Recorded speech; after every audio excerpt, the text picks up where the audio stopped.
Holland کی ایک عدالت نے پیر کے روز سابق پاکستانی کرکٹر خالد لطیف کو اسلام مخالف قانون ساز گیرٹ ولڈرز کو قتل کرنے کے لیے لوگوں کو اکسایا، جس پر اسے 12 سال قید کی سزا سنائی گئی۔ 2018 میں ہالینڈ کے سیاسی فرد ولڈرز نے حضرت محمد صلی اللہ علیہ وآلہ وسلم کے لیے گستاخانہ الفاظ استعمال کیے، جس پر مسلمانوں کا شدید رد عمل سامنے آیا۔ اسی سلسلے کے چلتے 37 سالہ خالد لطیف نے ولڈرز کو قتل کرنے کے لیے 21,000 یورو یعنی 23,000 امریکی ڈالر کا انعام دینے کا اعلان کیا تھا،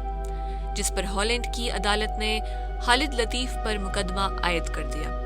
لطیف مقدمے کی سماعت کے لیے ایمسٹرڈیم کے شیفول ہوائی اڈے کے قریب ہائی سیکیورٹی والے کمرہ عدالت میں پیش نہیں ہوئے اور ان کی نمائندگی کسی وکیل نے نہیں کی۔ پورے مقدمے کے دوران لطیف کی شناخت نام سے نہیں ہوئی، لیکن استغاثہ نے ایک بیان میں کہا ہے کہ 2018 میں آن لائن پوسٹ کی گئی، جس میں ایک ویڈیو کے ذریعے پاکستان کے ایک مشہور کرکٹر کی طرف سے ولڈرز کو قتل کرنے کے لیے رقم کی پیشکش کرتے ہوئے دیکھا گیا تھا۔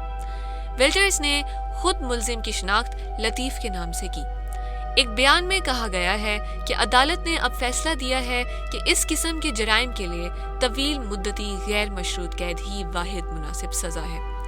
ڈچ قانون ساز وائلڈرز کے جان کو اسلام پر شدید تنقید اور گستاخی رسول کی وجہ سے بار بار لاحق خطرات کے سبب ہالینڈ کی حکومت کی طرف سے پوری سیکیورٹی فراہم کی گئی ہے۔